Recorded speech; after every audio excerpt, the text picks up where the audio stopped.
Baik sekalian yang terhormat Kepala SDN 01 Genang Hilir serta rekan-rekan Guribat, rekan-rekan satu sejawat yang tentunya sangat termuhana luar biasa ya.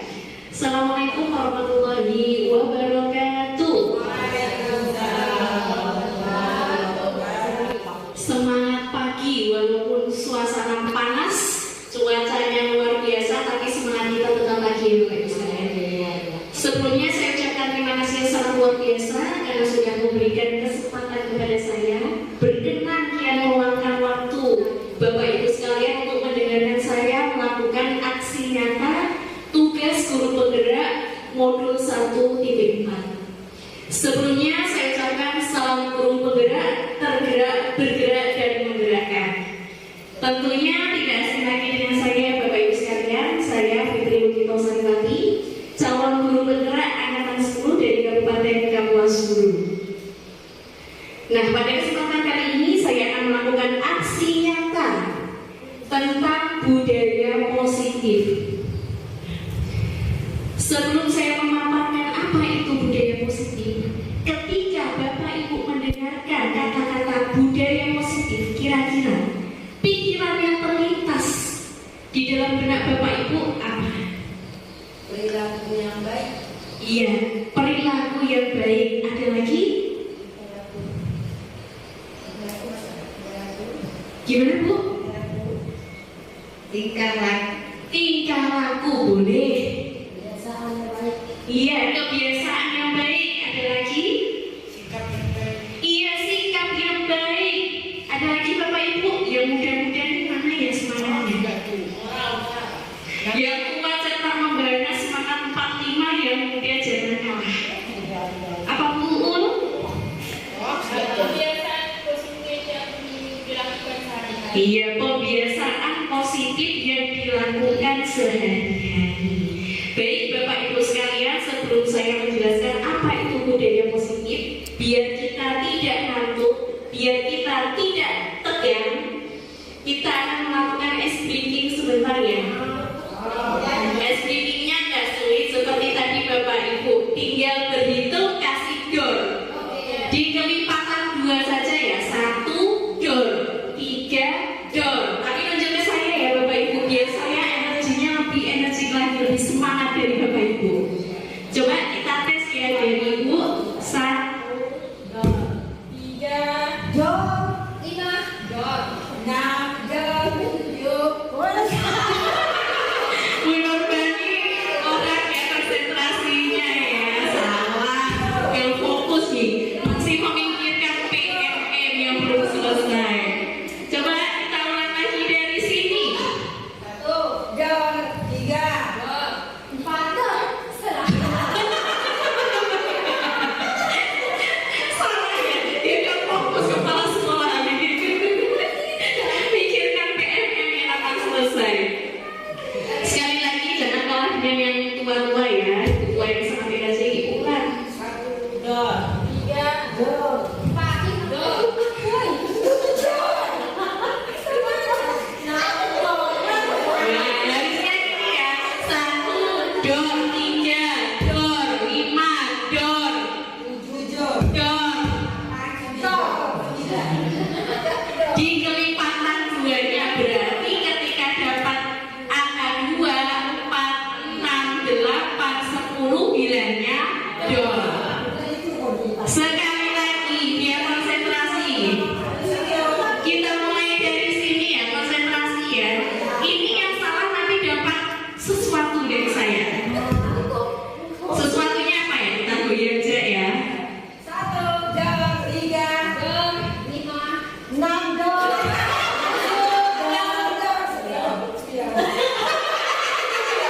Terima kasih atas semangat dari Pak semua. Ini ya Bapak Ibu. Budaya positif merupakan perwujudan dari nilai-nilai atau keyakinan universal yang diterapkan di sekolah. Budaya positif dapat mendorong murid untuk mampu berpikir, bertindak, dan mencipta sebagai proses untuk memerdekakan dirinya sehingga murid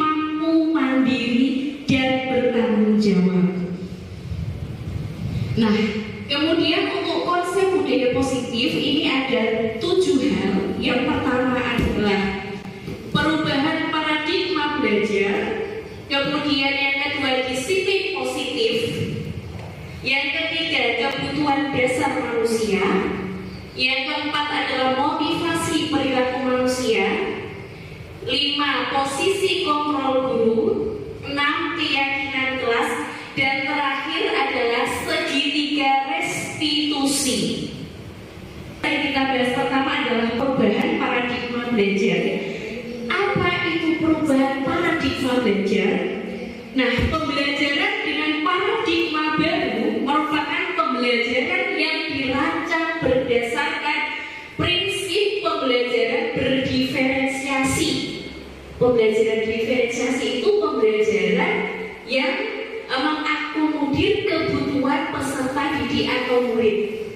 Jadi seperti yang sudah pernah saya sampaikan, bahwa setiap peserta didik itu memiliki potensi bawaan tersendiri, yang mana tidak bisa disamakan antara peserta didik yang satu dengan peserta didik yang lainnya. Dan tentunya gaya belajar setiap peserta didik itu berbeda. Nah, disinilah pembelajaran diferensiasi itu sangat penting, sehingga peserta didik belajar sesuai kebutuhannya berdasarkan tahap perkembangan sesuai teori psikologi modern untuk mewujudkan profil pelajar Pancasila. Sebelum saya membuka slide tentang profil pelajar Pancasila, kira-kira Bapak Ibu masih ingat tidak ada berapa profil pelajar Pancasila? Ada berapa Bu Ima? Ada 5. Betul?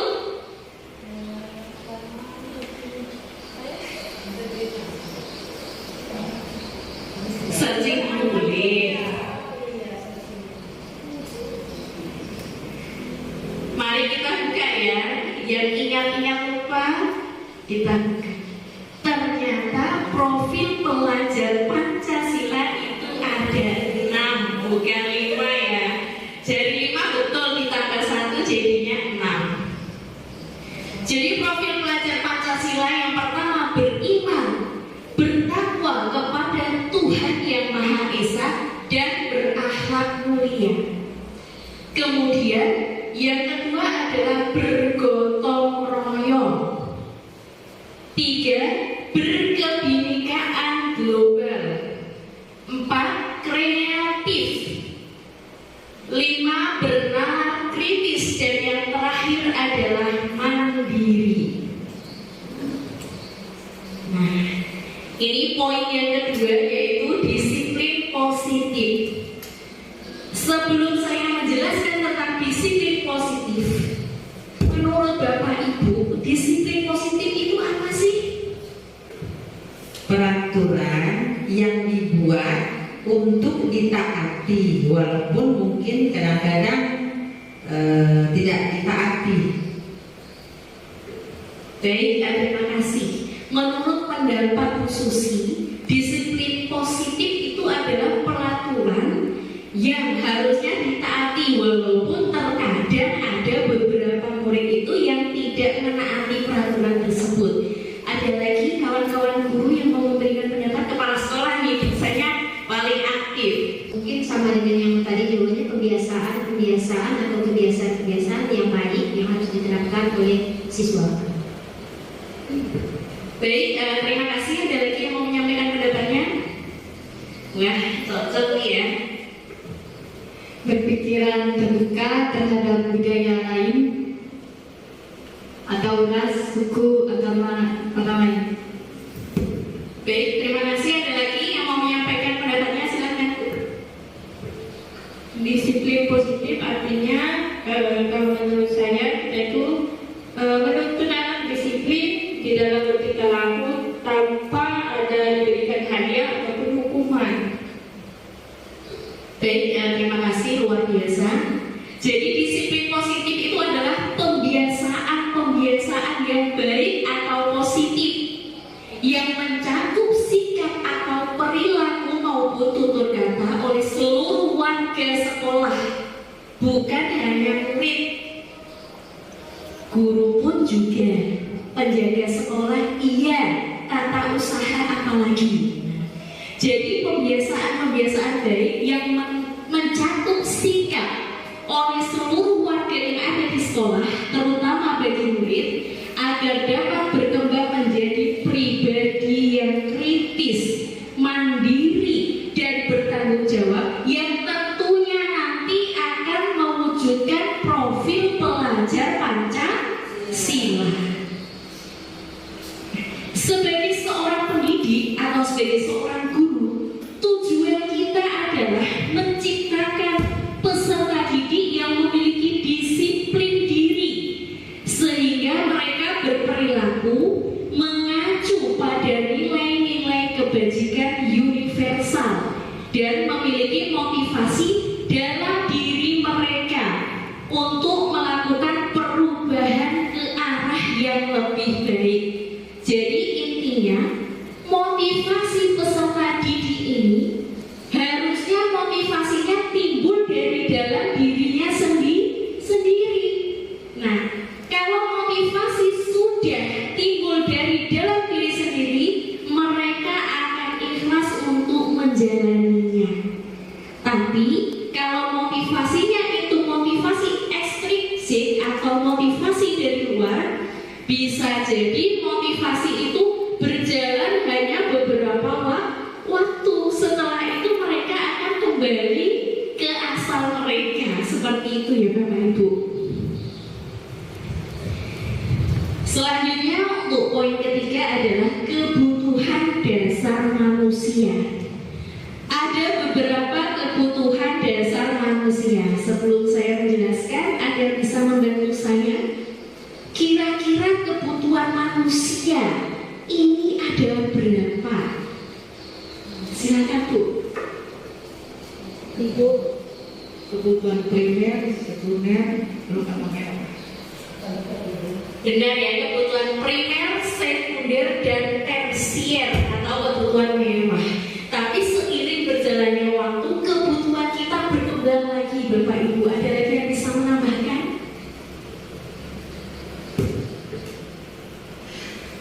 Satu, kebutuhan fisiologis, kebutuhan kedua rasa aman dan nyaman, kemudian kebutuhan aktualisasi diri dan cinta kasih sayang. Luar biasa ya, sering memberikan pendapatnya. Kita beri aplaus untuk Bu Susi ya. Salut saya, walaupun usianya tua tapi semangatnya masih muda.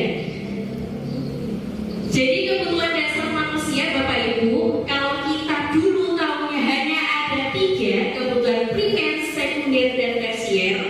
Sekarang mindset kita harus dibuka, wawasan kita harus terbuka. Ternyata selain kebutuhan itu ada kebutuhan lain.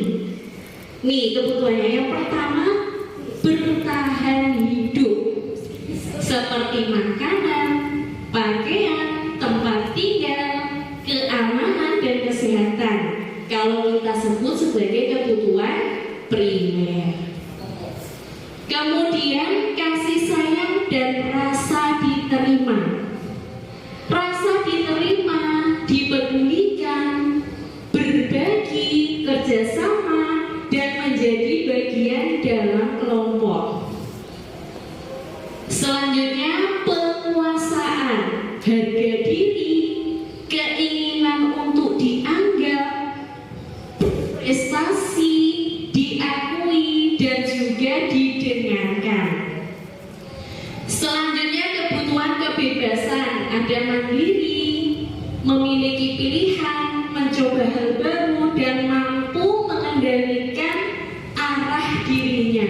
Dan yang terakhir adalah kebutuhan kesenangan.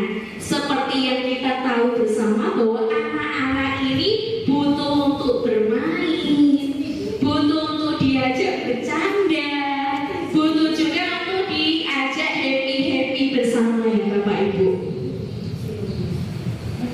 Nah, selanjutnya subpokok bahasan motivasi perilaku manusia. Motivasi perilaku manusia ini dibagi menjadi 3. Yang pertama hukuman,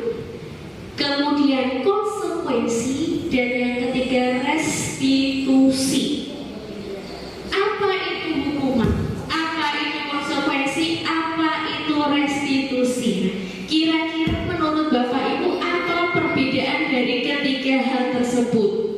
Apa itu hukuman, apa itu konsekuensi, apa itu restitusi.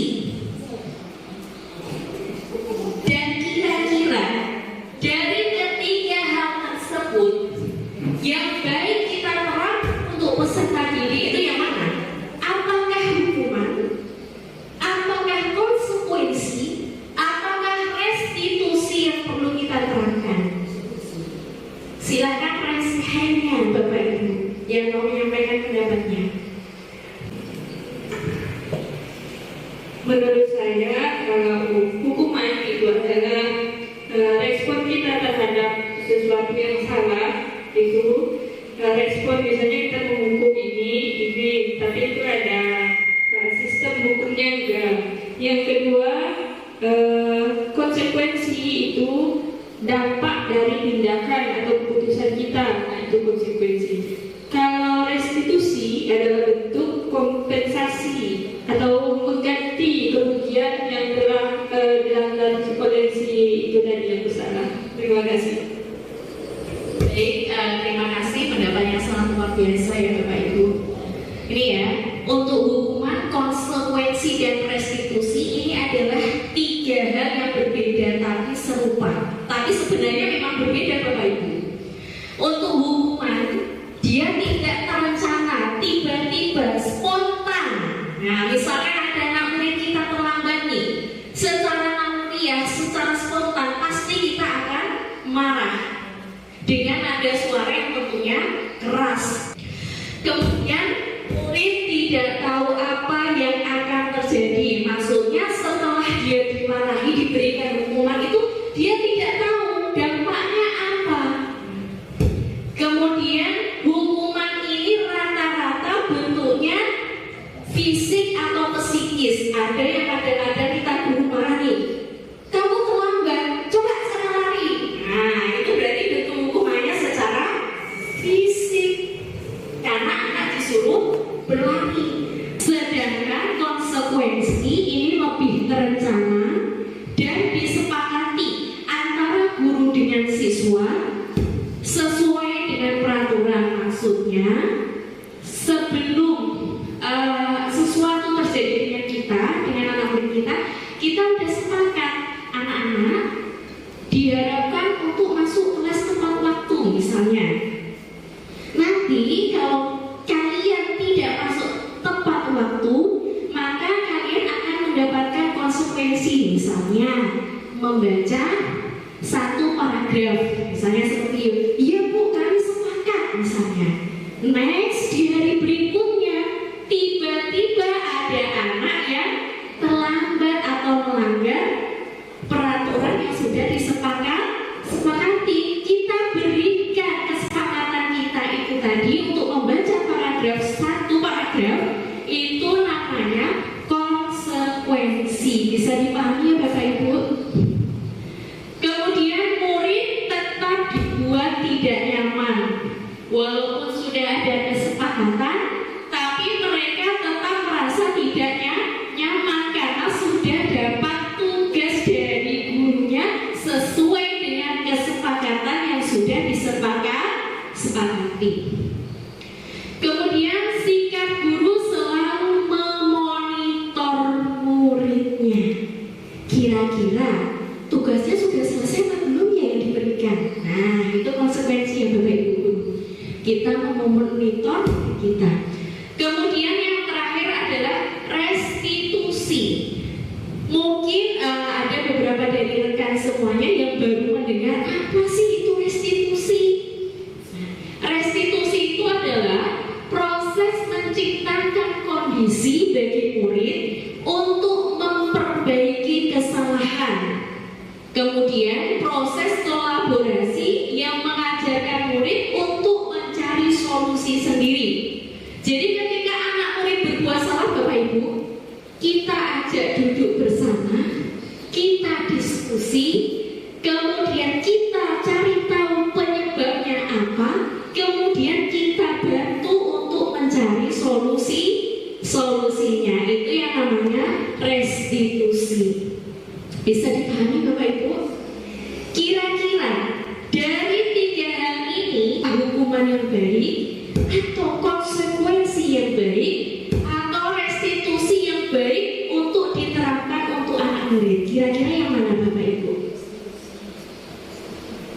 Coba yang sepakat hukuman raise hand, silahkan angkat tangannya. Tidak ada. Ada yang mau ditanyakan Bapak Ibu sebelum saya next ke materi? Sepertinya yang tidak raise hand ini sepertinya agak bingung ya. Saya mau nanya yang proses restitusi yang kedua, proses kolaboratif yang mengajarkan murid untuk mencari solusi sendiri. Baik, terima kasih. Jadi proses restitusi yang kedua yaitu proses kolaborasi. Maksudnya gimana nih ya Bu? Maksudnya ketika satu anak berbuat salah, saya beri contoh ya. Misalkan ketika kita menjelaskan pelajaran, tiba-tiba ada satu anak yang makan di dalam kelas. Nah, bagaimana kita menyikapinya? Kita biarkan dulu Bapak Ibu sampai pelajarannya selesai. Kemudian setelah pelajaran selesai, silahkan anak tersebut kita ajak atau kita panggil ke dalam ruang kantor sendiri, face to face. Berarti berkolaborasi antara guru dengan murid. Kita tanya, Abang misalnya ya, Abang tahu nggak kenapa Ibu panggil ke sini? Pasti kalau dia jadi tahu Bu.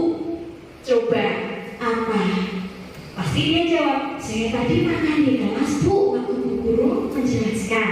Nah misalnya, kemudian kita jelaskan lagi, Abang, makan itu memang kebutuhan manusia, tapi kita harus tahu kapan dan di mana kita harus makan. Kita jelaskan seperti itu, kemudian kita tanya lagi, Abang, menurut Abang perbuatan seperti itu benar apa salah? Kalau anak murid kita yang kritis, Ibu Bapak, pasti jawabannya salah Bu. Nah, kalau salah, apa yang menyebabkan Abang tadi makan di kelas? Nah, pasti dia akan jawab, saya lapar Bu. Kita tanya lagi, kenapa Abang kok lapar? Saya lupa Bu tadi nggak sarapan. Nah, kita tanya lagi, kita gali lagi, kok nggak sarapan? Sebabnya apa? Saya buru-buru Bu, takut kesiangan. Nah, misalnya seperti itu ya Bapak Ibu. Setelah kita gali informasi, Abang bisa nggak kira-kira memperbaiki kesalahan Abang? Bisa Bu. Caranya gimana Bang? Ya bangunnya harus pagi-pagi, berangkatnya harus lebih cepat, kemudian sarapan terlebih dahulu. Seperti itu ya Bu kurang lebihnya. Jadi kolaborasi itu antara guru dengan murid, ada komunikasi yang baik untuk menggali permasalahan yang terjadi pada siswa, kemudian siswa itu menemukan sendiri solusinya. Ada lagi yang mau ditanyakan? Kalau motivasi perilaku manusia, itu kan ada 3. Hukuman, konsekuensi, restitusi. Kalau ketiganya itu kita terapkan, apakah bisa? Kadang-kadang kan begini, siswa sudah kita berikan langkah restitusi ya, tapi ada nanti dia mungkin membandel, mengulang lagi, mungkin kita terapkan hukuman. Apakah bisa seperti itu? Terima kasih. Dari Ibu Siti Esa, pertanyaannya sangat luar biasa dan cukup jeli menurut saya. Jadi motivasi perilaku peserta didik ini didasari oleh 3 hal: hukuman, konsekuensi, dan restitusi.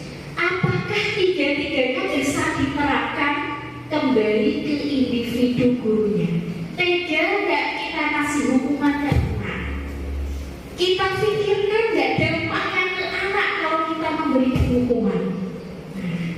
Kalau misalkan gurunya mau memberikan hukuman ya silahkan dicoba, nggak apa-apa.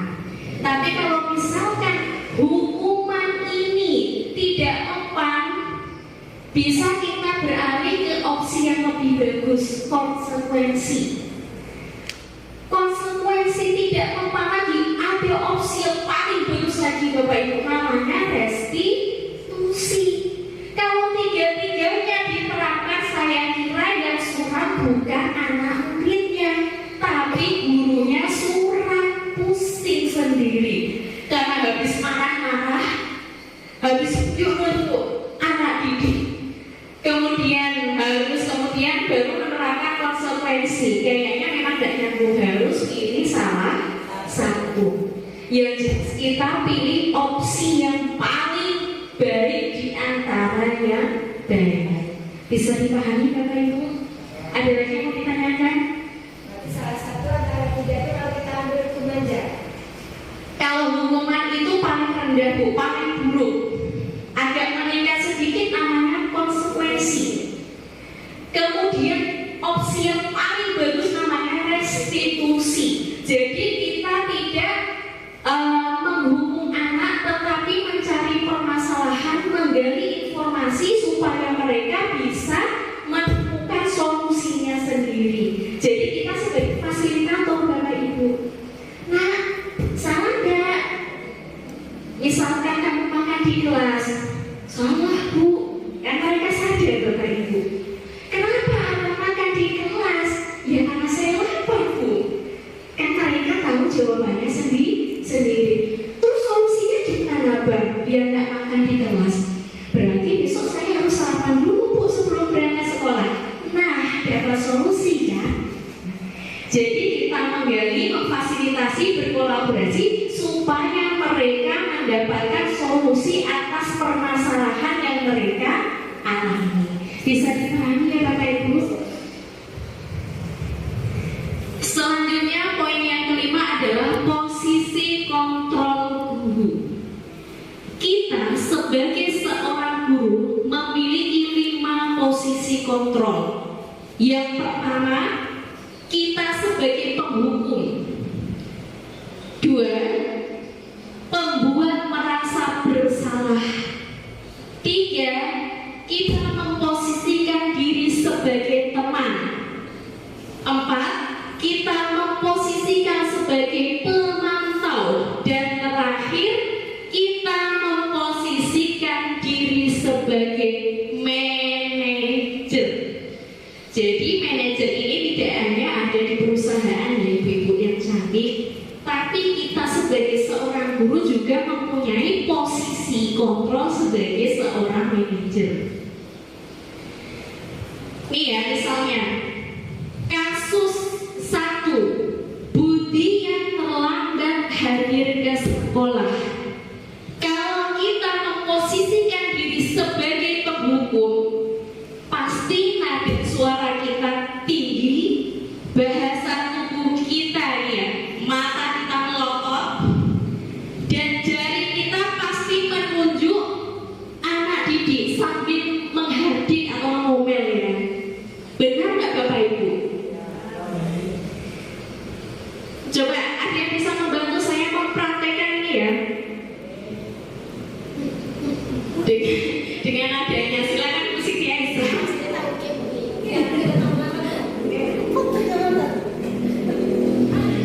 Gini ya, saya praktekkan ya misalnya. Terlambat lagi, pasti terlambat lagi. Siapa yang jadi muridnya nih? Buku aja.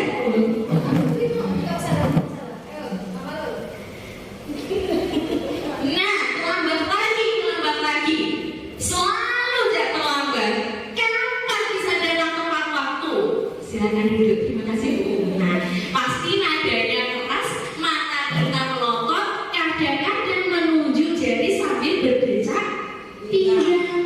Nah, coba kita tanyakan pada diri kita, bagaimana perasaan murid bila guru berbicara seperti itu? Coba ukur. Takut, serem, kalau ada berjadi. Baik, terima kasih. Jadi menurut pendapat Uul yang tadi berakting sebagai peserta didik pasti takut. Katanya gurunya seram, udah seram melotot pulang. Nah, jadi hasil dari posisi kita sebagai penghukum ini Bapak Ibu, kemungkinan murid kita akan marah dan dendam terhadap kita, benar nggak? Benar. Dan sifatnya tidak baik tapi lebih agresif. Bisa jadi sesudah kembali duduk murid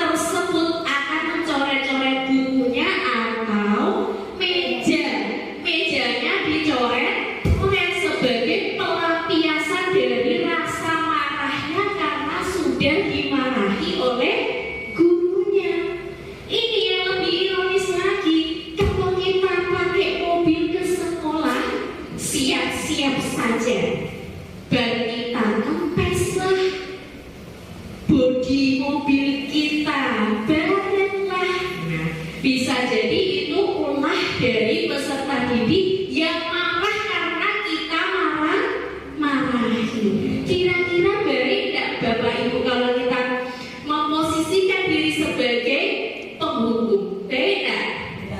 Tidak. Nah, yang kedua, kita sebagai seorang guru memposisikan kontrol kita sebagai pembuat merasa bersalah. Bagaimana nada suaranya?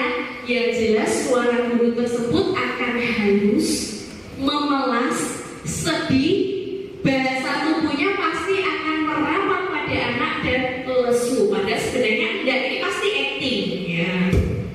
Misalnya, siapa yang jadi muridnya ya? Bu Nur Bani yang dari tadi terlalu serius ya. Silakan Bu, minta tolong maju ke depan. Silakan praktekkan guru sebagai ini ya, membuat si pembuat ini merasa bersalah. Ini silakan dibaca Bu. Ibu jangan jadi murid. Nah yang ini sampai kecewa sekali. Ibu jangan jadi Saya mau jadi apa? Iya.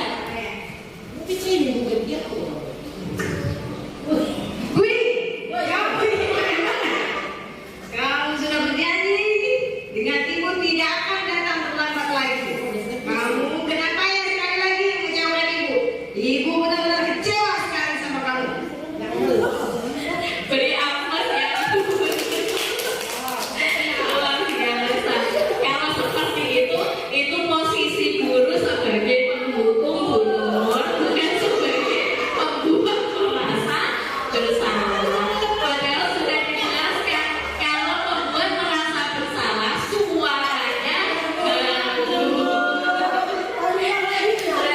tanda guru kurang konsentrasi, gagal fokus.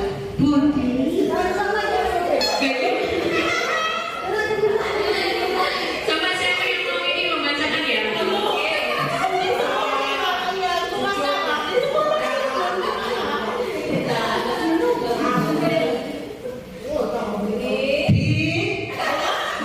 Kamu ini gimana ya?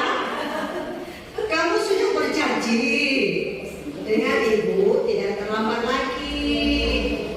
Kamu kenapa ya senang sekali mengecewakan ibu? Ibu benar-benar kecewa sekali. Tepuk tangan ya untuk Bu Sitiasa, luar biasa.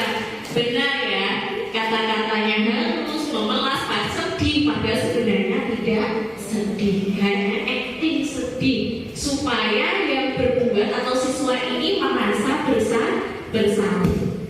Kira-kira bagaimana perasaan murid kita ketika ditegur dengan bahasa seperti itu? Hasilnya, murid akan merasa bersalah karena gurunya tadi melas ya Bapak Ibu, melas, lembut. Kemudian ya, murid akan merasa bersalah karena telah mengecewakan Bapak Ibu gurunya. Murid akan merasa menjadi orang yang gagal dan tidak sanggup membahagiakan orang lain. Kemudian kadangkala sikap seperti ini lebih berbahaya Bapak Ibu daripada posisi kita ini sebagai penghukum. Kenapa? Karena emosi anak didik ini dia terpendam, ditahan perasaannya. Merasa bersalah tapi tidak bisa diungkapkan, tidak bisa diluapkan, hanya dan terus menerus. Nah, tidak seperti murid yang dengan posisi gurunya sebagai penghukum. Kalau habis dimarahi, dia balik marah atau bisa melampiaskan amarahnya. Tapi murid yang tertekan ini suatu saat amarah yang terpendam dalam hatinya sewaktu waktu bisa meletus seperti bom waktu. Kalau kita sebagai tadi ya pemarah, penghukum, murid langsung bisa berekspresi. habis itu udah selesai. Tapi kalau sebagai pembuat merasa bersalah, ini lebih berbahaya. Sewaktu-waktu emosinya yang terpendam tadi bisa meletus dan mungkin efeknya akan lebih berbahaya daripada ketika kita memposisikan diri sebagai penghukum. Bisa dipahami Bapak Ibu? Bisa. Jadi anak murid tertekan ya, karena tertekan terus-menerus. Jadi suatu saat emosinya pasti akan tumpah juga. Next, posisi kontrol guru yang ketiga adalah sebagai teman.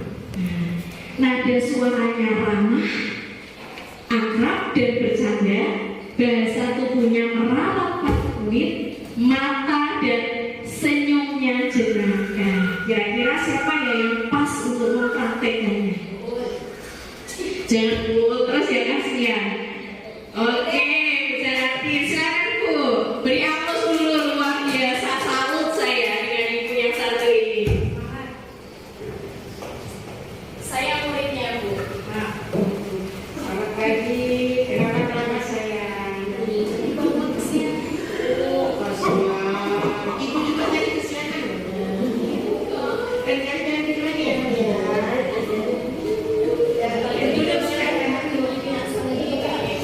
Tepuk tangan ya, Bu Janati, luar biasa. Walaupun dalam hati rasa gak nyubit katanya. Nah, ini ya, posisi kontrol guru sebagai teman, misalnya Budi, ayolah, bagaimana sih kamu? Kemarin kamu kan sudah janji sama ibu, kenapa terlambat lagi? Sambil senyum ringan atau tertawa ringan. Ya sudah, tidak apa-apa Budi, misalnya duduklah sana, nanti guru bantu. Kurang lebih seperti itu ya Bapak Ibu. Tapi ekspresi kita sambil senyum, jangan menunjukkan ekspresi lagi marah.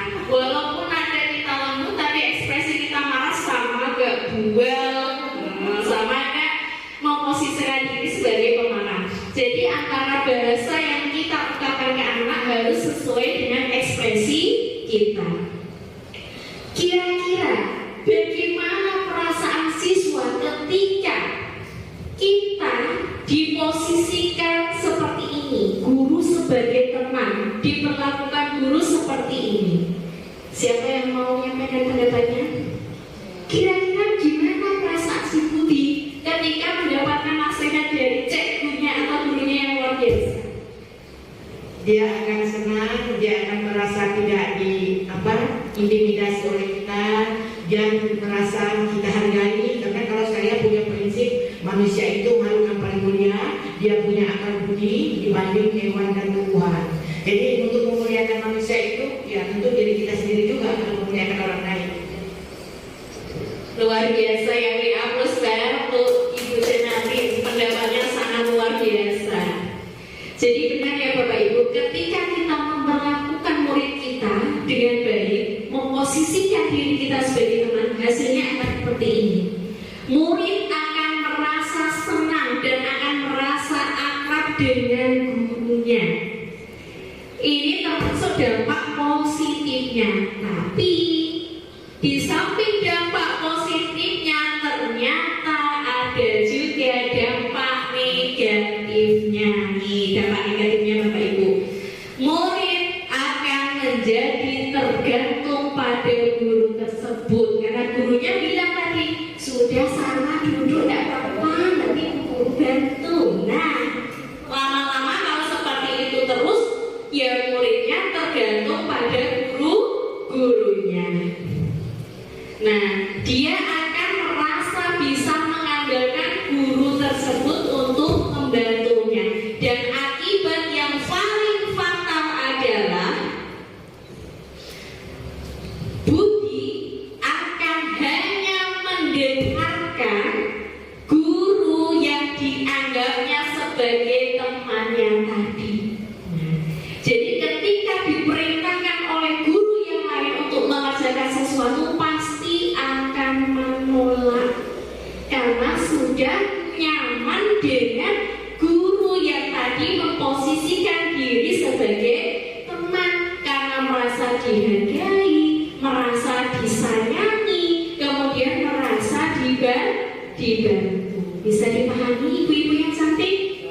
Ada yang mau ditanyakan sebelum next? Tidak ada, berarti paham ya. Nah, posisi kontrol yang keempat adalah guru memposisikan diri sebagai pemantau. Nada suara datar, bahasa tubuhnya formal. Kira-kira yang cocok mempraktikkan siapa? Kepala sekolah ini cocok ya? Nah, kan formal, kalau yang formal boleh lah kepala sekolah. Nggak tahu itu kepala sekolah untuk mempraktekkan gaya guru sebagai pemantau. Yang ini silakan dibaca sampai sekali ya, tapi dengan suara datar dan bahasa tubuh yang formal. Silakan kepala sekolah.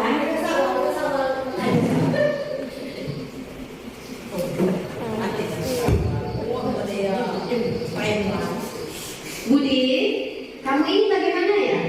Kamu sudah berjanji dengan ibu tidak akan terlambat lagi.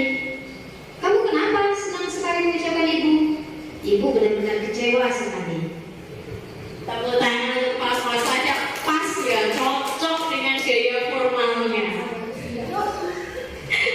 Kira-kira ibu-ibu semuanya, bagaimana perasaan Budi ketika bapak ibu gurunya memposisikan diri sebagai pemantau? Kira-kira apa yang terjadi? Apa yang dirasakan? Ada yang bisa membantu saya? Bu As, mau memberikan pendapatnya? Boleh. Kira-kira gimana Bu perasaan Budi, Bu? Budi merasa dibantu oleh gurunya, kemudian disayangi dan tidak dikecewakan. Terima kasih Bu As atas pendapatnya. Coba kita lihat ya, bagaimana perasaan si Budi. Ini ya, murid akan memahami konsekuensi yang harus dijalankan karena telah melanggar salah satu peraturan yang sudah disepakati. Kemudian, guru tidak menunjukkan suatu emosi yang berlebihan. Guru pasti emosi iya, tapi emosinya tidak berlebihan seperti posisi waktu kita memposisikan diri sebagai penghukum. Maka tidak melotot. Kalau penghukum melotot ya, tapi kalau yang ini tidak melotot. Kemudian murid tetap dibuat tidak nyaman karena dia tahu kesalahannya dan harus tinggal kelas pada waktu jam pelajaran untuk mengerjakan tugas yang sudah tertinggal. Kemudian guru tetap harus memantau murid pada saat mengerjakan tugas di jam istirahat karena murid tidak bisa ditinggal seorang diri. Ini posisi kontrol guru sebagai pemantau. Yang terakhir, posisi guru sebagai manajer. Ini yang manajer ini yang berwibawa. Kira-kira siapa Bapak Ibu? Bu Susi. Cocok. Silakan Bu minta tolong Bu maju ke depan. Ini ya, ada suaranya tulus, bahasa tubuh tidak kaku, mendekat ke murid.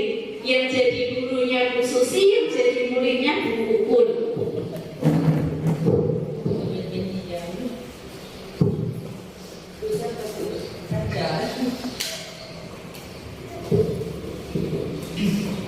Budi, apakah kamu mengetahui jam berapa sekolah mulai? Tahu Bu, jam 7 Bu. Ya, jadi kamu terlambat. Kira-kira bagaimana kamu akan memperbaiki masalah ini? Saya bisa menanyakan teman saya Bu untuk mengerjakan tugas yang tertinggal. Baik, itu bisa dilakukan. Apakah besok kamu bisa hadir tepat waktu ke sekolah? Bisa Bu, bisa. Saya bisa hadir tepat waktu. Baik, saya hargai usahamu untuk memperbaiki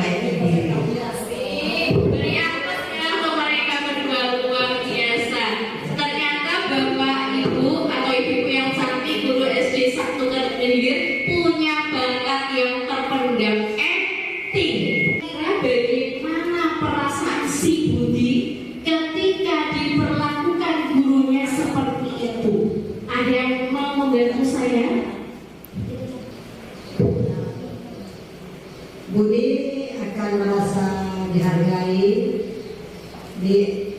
diayomi, diperhatikan oleh guru.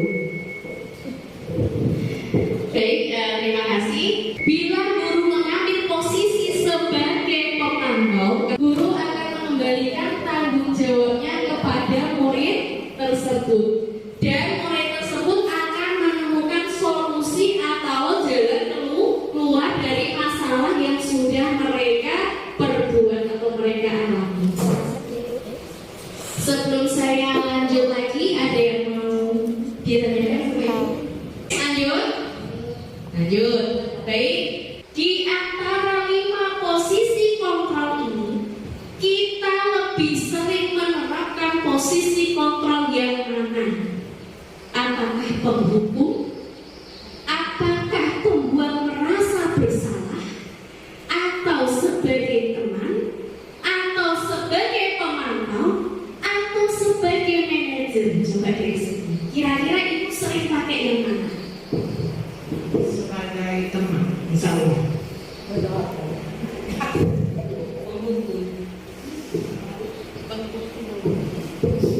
Selama ini kayaknya saya di penghukum karena kelas 1. Penghukum dan pemantau. Karena mungkin di rasa tujuan bersama. Saya sering sebagai penghukum. Saya sebagai penghukum dan pemantau. Saya sebagai Kita teman. semua satu kapal. Lupa. Baik, Bapak Ibu, setelah saya mendengarkan pendapat dari Bapak Ibu yang tentunya ibu-ibu bapaknya tidak ada yang maaf ya. Yang tentunya kita berkata jujur ya ibu-ibu semuanya. Jadi kita seringkali memposisikan diri kita sebagai penghukum. Kenapa? Karena itu refleks kita lakukan tanpa kita sadari. Spontanitas pasti kita akan marah kalau ada anak murid yang berbuat salah. Kalau bisa memposisikan diri sebagai teman, itu bagus. Sebagai pemantau, bagus sekali. Tapi sebagai penghukum, kita juga tidak bisa menyalahkan. Yang jelas, kalau kita sudah sadar kalau penghukum ini memiliki dampak yang kurang baik terhadap anak murid, jadi ke depannya bagaimana cara kita supaya posisi kontrol ini bisa kita minimalisir. Syukur-syukur bisa memposisikan diri sebagai manajer Bapak Ibu. Jadi kalau memposisikan diri sebagai manajer, kita mengajak diskusi anak murid, kita cari tahu permasalahannya seperti apa, kemudian solusinya seperti apa. Nah, ini untuk mengetahui kira-kira ibu-ibu ini paham nggak dengan apa yang saya sampaikan. Kalau misalkan saya kecewa sekali dengan kamu, kira-kira posisi kontrol kita apa? Coba ditebak. Memberikan rasa bersalah. Ini kedua tadi. Coba kita lihat ya jawabannya apa. Kalau benar nanti dapat door prize setelah selesai kegiatan ini. Mau pembuat merasa bersalah, kita lihat. Teng teng, benar ya tanda-tandanya ya. Kalau bahasanya seperti ini ibu-ibu, kira-kira bagaimana kamu akan memperbaiki masalah ini? Posisi kontrol apa kira-kira? Manajer. Manajer. Laju ya Bu Aisyah, karena ada door prize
Jangan lupa dompetnya tagih ya, walaupun hanya sebuah pulpen.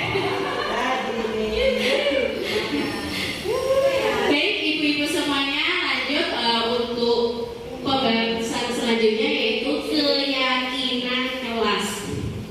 Keyakinan kelas merupakan kesepakatan yang sudah kita jalin antara guru dengan murid yang diyakini bersama oleh guru dan murid dengan harapan dapat meningkatkan kedisiplinan murid. Ada yang bisa bantu saya memberikan contoh keyakinan kelas yang bisa kita sepakati? Coba dari sini ya. Piket di dalam kelas. Piket di dalam kelas. Disiplin. Disiplin dalam belajar. Disiplin dalam belajar. Ini langsung contoh Kak. Ya. Yang seperti biasa saya terapkan ketika anak-anak mau masuk ke dalam kelas. Anak-anak itu pertama-tama saya terapkan mereka harus memberi salam, tapi dengan cara tetap posisi diam di pintu, bukan memberi salam sambil berjalan. Nah itu salah satunya. Contoh kesepakatan kelas semuanya. Contoh kesepakatan kelas mungkin salah satunya di saat siswa yang lain berbicara, maka yang lain mendengarkan posisi dengan kebiasaan menjadi pendengar yang baik. Contohnya seperti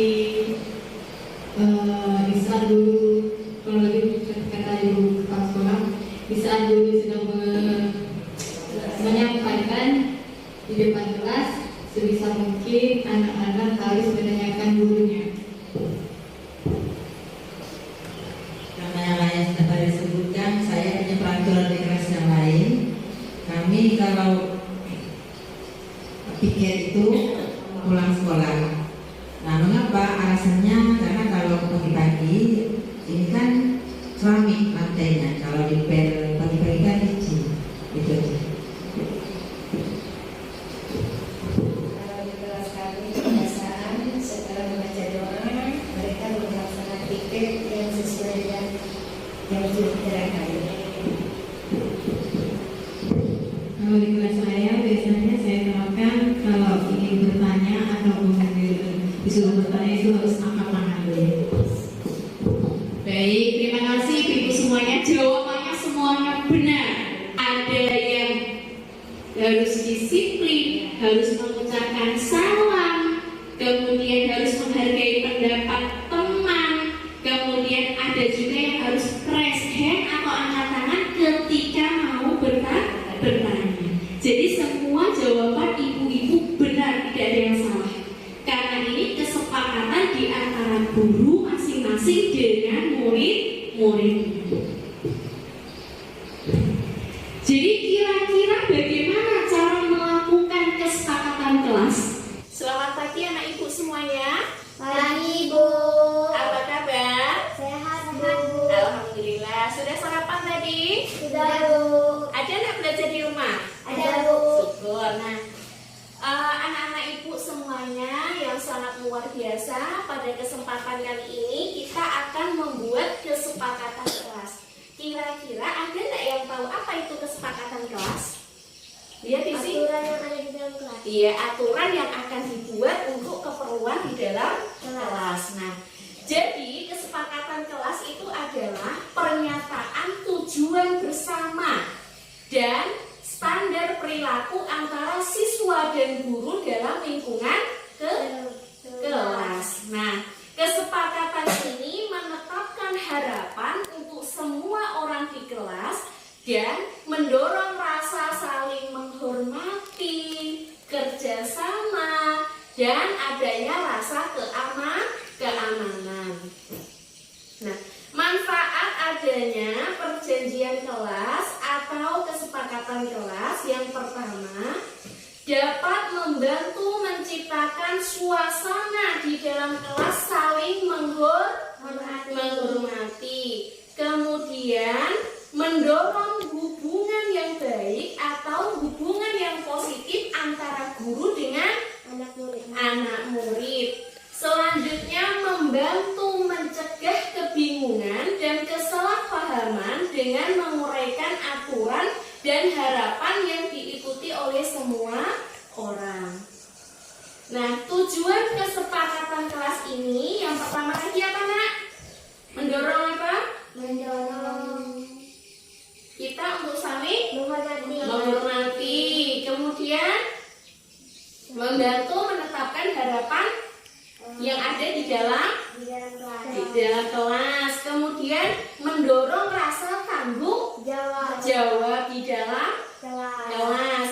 Kemudian memastikan setiap orang bertanggung jawab atas tindakan yang mereka lakukan atau yang kalian lakukan. Kemudian memperjelas apa yang sesuai dengan situasi tertentu. Bisa dipahami anak-anak Ibu? Bisa. Nah, saat ini Ibu akan membagikan stiker notes kepada kalian. Ibu minta kalian untuk membuat kesepakatan kelas dengan menggunakan bahasa kalian sendiri minimal 3. Lebih boleh tidak Bu? Boleh. Tapi kurang jangan ya. Buat 3 kesepakatan kelas menurut pemikiran kalian dan menurut bahasa kalian sendiri. Bisa dipahami anak-anak? Bisa. Ini untuk Amel. Kemudian ini untuk Desia.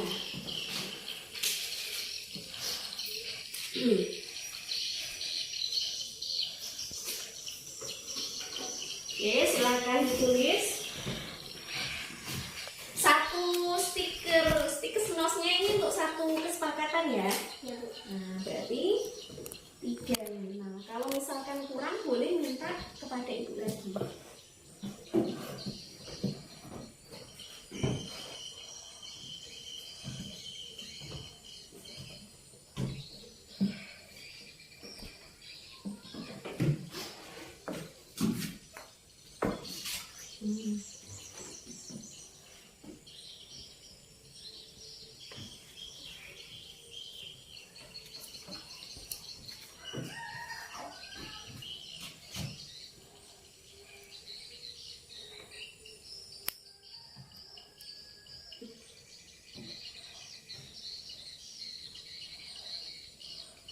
Silakan ditulis sebisanya apa dan menggunakan bahasa sendiri ya. Oke.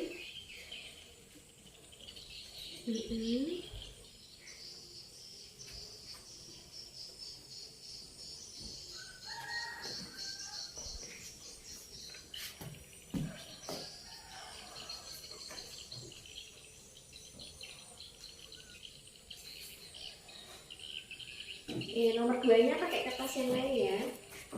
Nah, nomor 1 satu kertas untuk satu kesepakatan kelas. Sudah diisi? Belum. Satu lagi.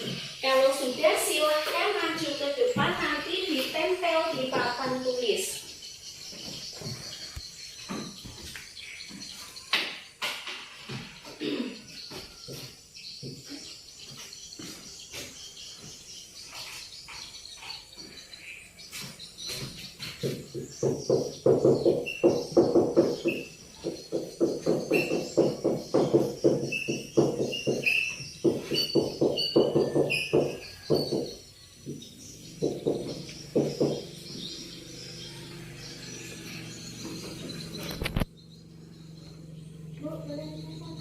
Boleh?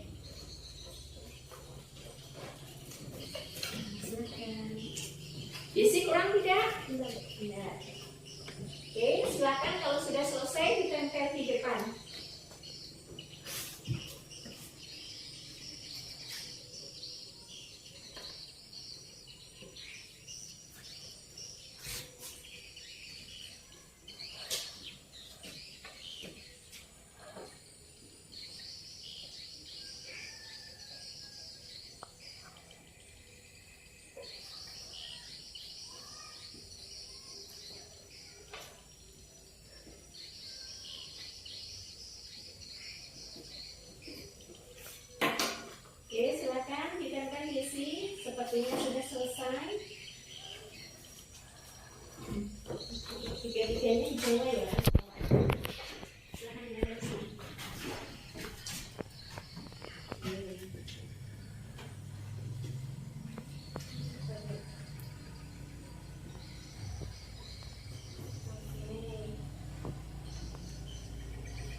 Lanjut, Amel.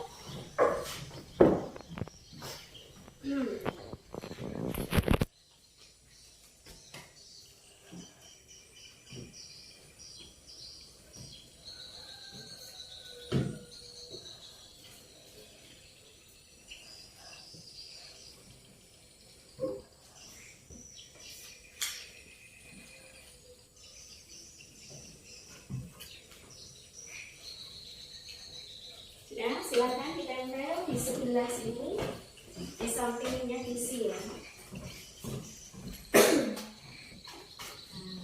Oke, ini ya, kamu sudah benar. Oke. Iya. Oke. Terima kasih, silakan duduk. Jadi anak ibu semuanya, ibu akan membacakan kesepakatan kelas yang sudah kalian tulis. Yang pertama, datang tepat waktu. Kita sepakat? Sepakat.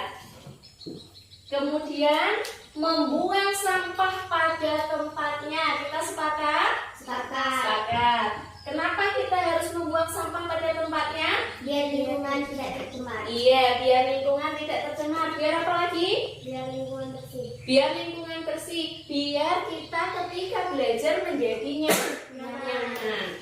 Kemudian yang ketiga, jangan makan di kelas saat jam pelajaran dimulai. Kita sepakati? Sepakati.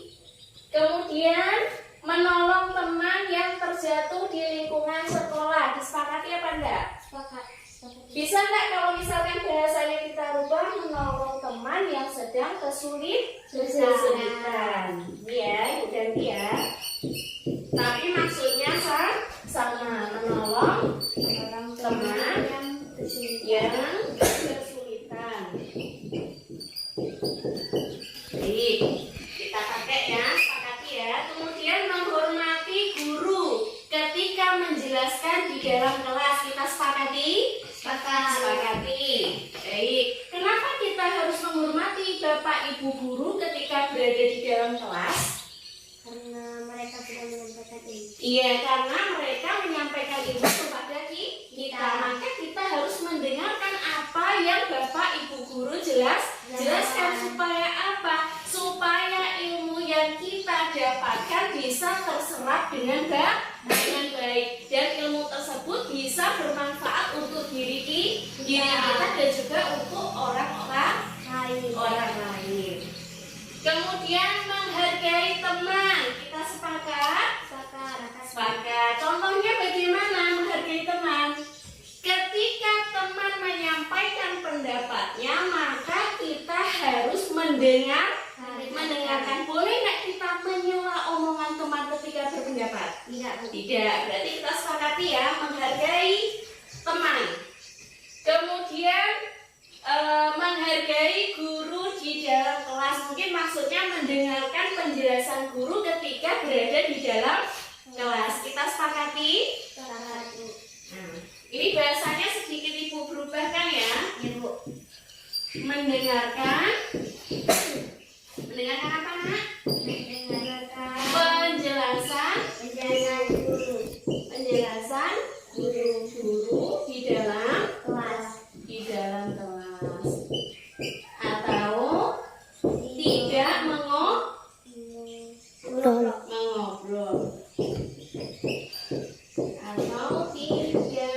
mengobrol. Saat pelajaran berlangsung.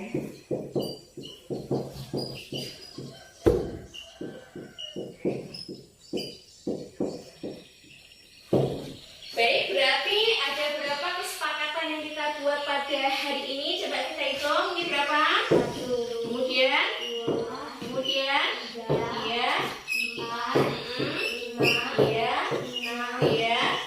Nah, berarti ada 7 kesepakatan kelas yang sudah kita sepakati pada hari ini dan akan diberlakukan mulai hari ini. Bisa anak-anak?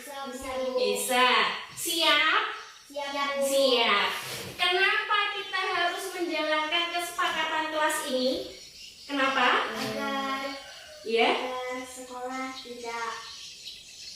Agar apa? Berjalan dengan tertib. Kemudian apa lagi? Agar apa? Agar kita semua berlatih untuk bertanggung jawab. Hai, selamat pagi. Perkenalkan, nama saya Desila Natalia. Hari ini saya senang sekali karena telah diajak berdiskusi tentang kesepakatan kelas yang membuat kita bertanggung jawab. Ini yang terakhir, segitiga restitusi. Karena dari tadi saya perhatikan, segitiga restitusi ini merupakan hal baru ya Ibu. Kalau penghukum sudah biasa, konsekuensi juga sering dengar. Tapi yang namanya restitusi mungkin baru pertama kali ini mendengarnya. Benar nggak Ibu? Benar. Jadi kita kupas sendiri ya. Inilah yang namanya segitiga restitusi. Jadi ada 3 tahapan dalam menerapkan segitiga restitusi. Stabilikan identitas dulu. Kemudian validasi tindakan yang salah. Dan yang terakhir boleh menanyakan keyakinan kelas. Bu, kalau misalkan 3 tahapan ini dibolak-balik, boleh nggak dalam pelaksanaannya? Boleh. Tergantung kasus yang kita hadapi. Boleh runtut, boleh juga dibolak-balik. Namun 3 hal ini harus tetap diterapkan untuk mencapai yang namanya segitiga restitusi. Ini contohnya ya. Skenario kasus yang sudah saya jelaskan tadi di awal. Siswa makan pada saat jam pelajaran. Pada saat jam pelajaran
sudah bisa dipahami?